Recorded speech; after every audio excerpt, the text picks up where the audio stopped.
Bonjour tout le monde. Alors n'oubliez pas, si vous souhaitez être abonné à ma chaîne, bien sûr il faut cliquer sur le bouton s'abonner, ça va de soi, mais surtout sur la petite cloche qui se situe juste à côté, et il faut donc cocher m'envoyer toutes les notifications relatives à cette chaîne et enregistrer, comme ça quand la petite cloche est activée, vous recevrez toutes les vidéos chaque fois que je les poste. Alors, on se retrouve pour une autre vidéo donc sur le thème des fêtes de Noël.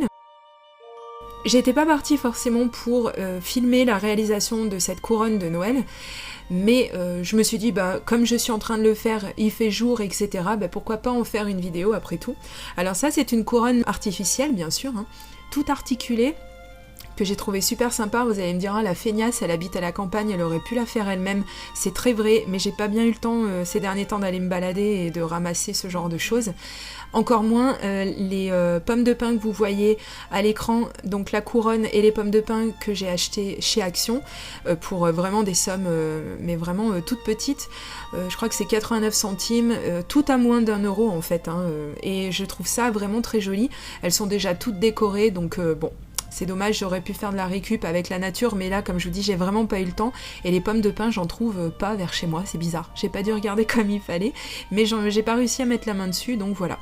Alors ça, ce sont encore des décorations de chez Action, pareil, alors qui coûtent, pareil, vraiment pas cher, parce que sinon je les aurais pas achetés.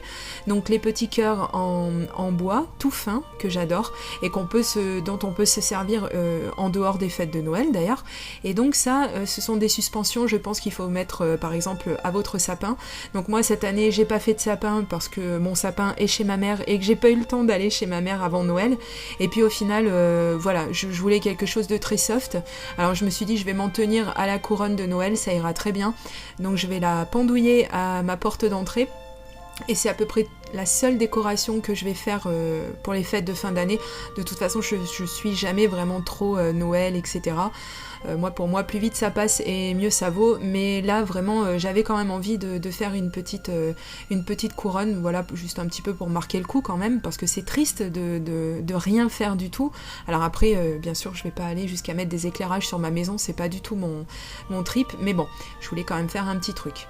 Alors pour faire tenir ces pommes de pin, j'ai sorti mon pistolet à colle, et donc pareil, hein, si vous êtes comme moi et que vous n'avez pas besoin d'un pistolet à colle de compétition parce que vous le sortez environ 3 fois dans l'année, un pistolet tout bateau, vous voyez, ça marche très bien, hein, à partir du moment où vous avez les bâtons de colle qui vont avec, ça fonctionne très bien. Donc c'est une colle qui colle en plus très fort une fois qu'elle est positionnée, donc c'est exactement ce qu'il me fallait, comme ma couronne va être suspendue, voilà, c'est pas le moment qu'il y ait les pommes de pin qui aillent se balader chez le voisin, donc ce serait un petit peu embêtant.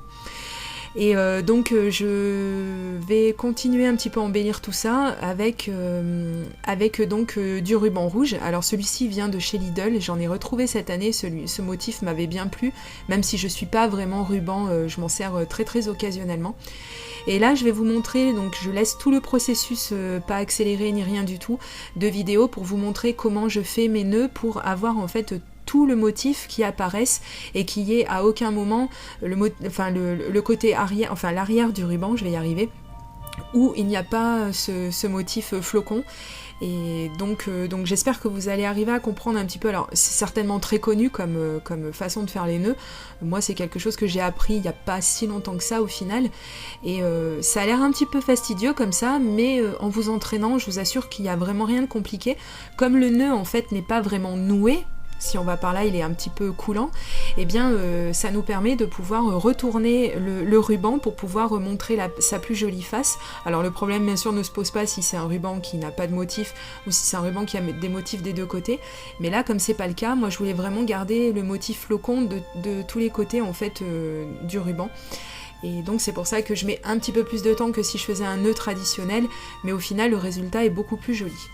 Alors pareil, je continue de positionner tout ça avec mon pistolet à colle, donc c'est parce que c'est ce que j'ai trouvé de plus résistant en fait, hein, au niveau tenue.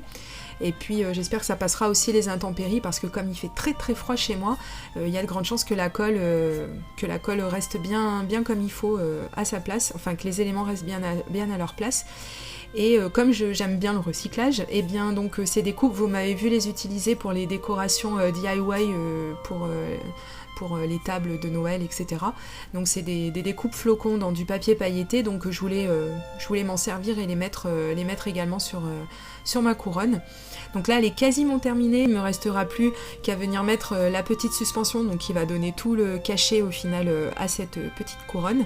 Donc je vous laisse regarder ça d'un petit peu plus près sur la photo qui va suivre.